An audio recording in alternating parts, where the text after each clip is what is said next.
Yo, what up, YouTube? It's your boy, Joe Barber, once again. And yes, I'm on the road. It's Sunday, and I'm headed to the Texas Barber Expo, held by Rick Morin, the People's Barber, wall educator, international wall educator. He's my homie. He's one of my mentors that I learn a lot from. And today's my son's birthday, so I spent the morning with him, and we went to go eat breakfast. I took him to his brother's house, and they're gonna celebrate over there. Unfortunately, I committed to this, so I'm not gonna be able to celebrate with him and eat and do all that. But I gave him his gift, and I'll probably take him out to eat and have a little one-on-one with him tomorrow after work. But I wanted to put this video out real quick because I had a conversation with my son. He turned 16. I have 5 boys, and he's my youngest. So I had a conversation with him about understanding what his purpose is. Like, he's getting closer to being 18, and I want him to have direction. I want him to have ambition. I want him to have the time to really think about what he wants to do with the rest of his life. I was describing to him how my life is. I love what I do. I love the fact that I'm a barber. I love the fact that I'm able to do something not only for myself and what I love to do, but also to impart wisdom, to impart confidence, to impart all these things into people that get in my chair, and I build relationships with them. And it's about being a professional. I have my bad days, I have my good days, and either way, regardless of how I feel and my feelings, I push that aside, and the professionalism takes over. Everyone that gets in my chair prepays and makes an appointment. They pay ahead of time. So I have to make sure that I am on time. I have to make sure that I am reliable, and that regardless of what's going on in my life, I have to be there. And I always have to be on point. Like, I have to make sure that I'm delivering quality service and a quality experience. And even with that, there's days where I don't feel like I want to be cutting hair. There is days like that where I'm just tired, because all I do is cut hair. All I do is, I'm always at the shop. But there's people out there that have jobs that they don't love. And what is their ambition? What is their motive to get out of bed and go execute at these jobs? Whether it's working at a fast food restaurant or working wherever it is. I mean, even teachers. There's some teachers that are not passionate about teaching. They're not passionate about kids. They're not passionate about their position. They just do it because they like the 9 to 5 or the 9 to 3 or 9 to 4, whatever, 8, whatever time it is. They like the security. They like the benefits, and they like the the vacation time, and that's fine. I don't talk down on anybody like that. I'm just saying I mentioned that because my spouse is a principal, but it's a different game when you're a principal and when you're a teacher. And I still think that they're underpaid. Regardless of that, I want to talk about even people in those kind of positions that have degrees, that went to school. Doesn't necessarily mean that they're happy with their job, or that they're fulfilling their purpose internally. Like, they feel like, man, I'm making a difference in this world. Sometimes people don't think that way. They want to be somewhere they're comfortable, somewhere where they can perform, but where it's not asking too much. So you're not always going to get the best of them because they don't push themselves to be that way. So I was telling him he needs to find out what his purpose is. I don't want him to work jobs that he doesn't feel like are going to be fit for him, because then he's going to have a bad attitude, or why am I here kind of mentality. And it's like, look, dude, you got goals. You got to set small goals, and then you hit the big goals. On your path, life is a journey. So along the way, you're gonna work jobs. I've worked crazy jobs. I worked at restaurants. I worked at warehouses. I worked as a computer or a cable technician, installing fiber optics and stuff like that. I worked at Budweiser. I was a driver. I worked in the warehouse there, loading and unloading beers and stuff like that. I've done labor jobs because I needed to make money. So doing this and what I love to do now, and being a barber and being a barbershop owner, being an entrepreneur, it's a whole different mentality, and some people are not up to it. And I understand that. But I want my son to understand that you're going to have to go through levels and you're going to fail, and it's okay. And those failures, you're going to learn valuable lessons. And if I just handed him everything, he wouldn't know what to do with it. And then when things went wrong, he wouldn't know how to endure it mentally. You know, we're talking about someone having all the talent in the world and not being able to perform. And I brought up Ben Simmons. I think that dude is very talented. I think he has a lot of qualities. That other people just would kill to have. He's just mentally not capable of performing the way he has the potential to do. So I told my kids, I was like, man, that's a problem that has to do with his psychology of working and basketball and confidence and all that. I was like, so he just needs help in that way. A lot of us need help in that way. We need to get our feelings out of, the problem for most of us are our feelings and our emotions, because we don't feel happy or we don't feel like doing something. That's where the professionalism or the discipline over the years take over, and you push through it. And when you're done, it makes you feel that much better. And that's how life is.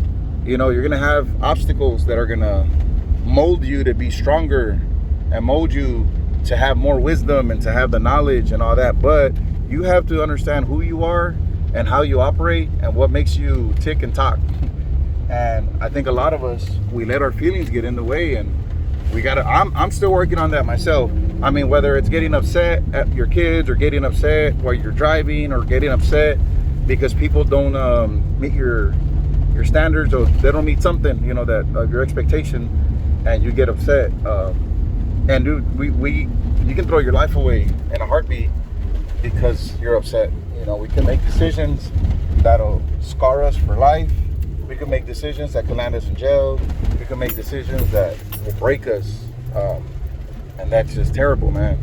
So I just wanted to put that out there and let y'all know, that's the conversation that I had with my son when he's 16.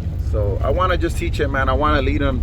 And as being a parent and being a father, I didn't want to just give my son all these things and say that, here, son, you can have these things, and I'm going to give you the life that I never had, because that's not what I'm here to do. I'm not here to be that kind of father. I'm here to be a guide and show you that when you go through the mud, I'm there. When you fall flat on your face, I'm there. And I'm going to give you the advice to get you through that. You know what I'm saying? And that's the way God works. God's not just going to put some wings on you and let you fly through every level, of life. You're going to have faith, and you're going to have to dig deep inside of you to find out who you are. And when you push through it on the other end, man, that light is there. And you may not be able to see it. I was talking to my son about that. I was like, your destination, we know where we're going. We know where we want to be. We can't physically see it, but we know it's there. So we got to push our way through it, even when you're driving 5 miles an hour, 2 miles an hour, or sometimes you're driving 80 miles an hour, if that's the speed limit. But I'm saying, like, in life, the journey, you want to have a steady pace. And when bad things happen, it's okay. So I don't want y'all to ever think that when you do fail, it's the end of the road. It may feel like that. Bad things may happen, but don't feel like that's the end of the world. So I want y'all to understand that, and that's what I share with my son. I want him to understand that. Find out what your passion is. Find out where your heart is, and find out who you are, and just push through it, man. Push through regardless. I've had a lot of obstacles in my life, and I've overcome. I've come a long way from being in the projects, from being homeless, from being, out in the club wasting money, from being around, illegal activities that happen in the world, whether it was graffiti, whether it was stealing, whether it's, drugs or whatever it could be. And we've all made bad choices. And I just thank God that I don't have a police record. I don't have no, anything that I should have. I don't have it on my record. And I thank God for that. But I want to be able to be an instructor, a leader, a motivator, all the above, because of my experience in life, and impart that into people when I open up my school. And that's what I feel like I need to do. But yeah, man, I want to share that with anybody out there. And if that helps you to understand, like, You need to read books, man, that are going to help you with your psyche, man. Like you have to control your thoughts, and it's hard to do that. And it's knowing what to hold on to and what to let go of. And I could tell you that in 2 years I'm going to be a millionaire. I can tell you that right now with a straight face, because I know what's going to happen. I know the amount of work that it's going to take to be there, and I'm going to do it. And I know God's already prepared me to be able to have that money and be able to distribute it to the right people and help the people that I need to help in my camp and those that are around me that I care about. But I'm going to work my tail off to be able to do that. Some people, if I tell them that, they'll laugh at my face. And they'll be like, there's no way you're going to do that. There's no way. You're like, you don't have a master's degree. You don't have a doctor's degree. You don't have this. You don't have that. They're going to find every excuse that they can think of to tell me that I won't be able to do that. And then in 2 years' time, I promise you, I'm gonna have that in my life. Now, knowing what to do with that, I'm not gonna go and flex and buy this and buy that just to, flex for the gram or YouTube or whatever. I don't need to do that. You know what I'm saying? I already have a plan of how I'm going to distribute that kind of those finances in order to prepare myself for the future, for retirement, to take care of my spouse, to take care of my children, to take care of my grandchildren. That's my job. That's what I'm gonna do. So it's not about going and buying whatever cars I want or houses that I want. Yeah, I might invest in realty, but those are investments, and I'm surrounded by people that are qualified to teach me about that. I have to put the time in to learn. I have to have the finances and the credit to be able to do that. I've already positioned myself over these past whatever years. So the fact is, I need to impart that into my children, not give them everything their heart desires. I need to impart them. It's just like the way it's described in the Bible. You teach a man to fish, you never have to feed him again. He'll feed himself. And that's what I'm gonna do. And you can catch one fish with a fishing rod, or you can teach someone to cast the net and pick up a lot of fish at one time. And that's how it is. And I'm trying to cast the net out there when I open 2 barber colleges in San Antonio. That's my job. That's my dream. That's my goal. And I'm gonna do that. I'm gonna open up one here where I'm at, and I'm gonna open one up in the South Side. And those are things that I'm working on, and I'm gonna do. Not because of the money, not because of the money is just a byproduct of the hard work, the passion, the knowledge, the skill, the desire, the professionalism. All those things are the key ingredients in order for me to have a successful business/school. And then that, I'm going to be able to feed that into other people and impart the professionalism and all the things that are missing from a lot of these barber colleges that are in San Antonio. And I would consider myself to be very qualified to be able to impart this into people. I don't know about other instructors out here in San Antonio. I don't know about these other schools. I'm not here to talk down on anybody. I respect everyone that has that position right now. But I'm coming to make sure that whoever is not doing their job, whoever is not teaching these things, whoever is not qualified, they're going to come to me, and they have someone to be with. They have someone to learn from. But first is first. It's like I praise God and I thank God, but my family comes first. And that's who we got to take care of first. That's who I need to impart professionalism to. He may not be a barber, but he's going to be a part of this society. And I don't want him to be brainwashed into thinking that products or clothes or vehicles make him who he is. That's just a byproduct of hard work, man. So some people make it seem like it's easy to attain all those things, and it's not.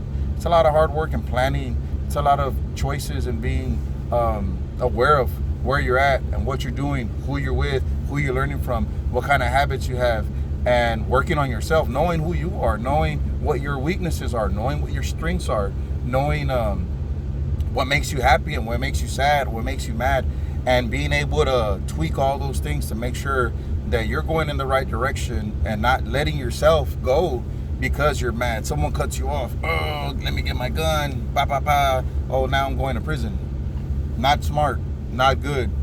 So we have to learn how to control that and how to respond to ourselves, let alone respond to others. You can't give people the power. When you respond and you're giving them power. You have to make sure that you're keeping your feelings in check. And anything, whether it's financial, whether it's with your time, whether it's with your energy, all those things, man, you have to be, very aware. So that's my message to y'all guys today. Be aware of who you are, where you want to be, and what you're doing on this earth. And I promise you, man, once you sit down and you have that conversation with yourself and write it down, you're going to be better off than you were yesterday. And the goal is to always be better than you were yesterday. And, our time's going to come. I don't know how long I'm going to be around myself. That's up to God. Only God knows. But I know while I'm here to make a difference. So y'all stay blessed and y'all stay faded.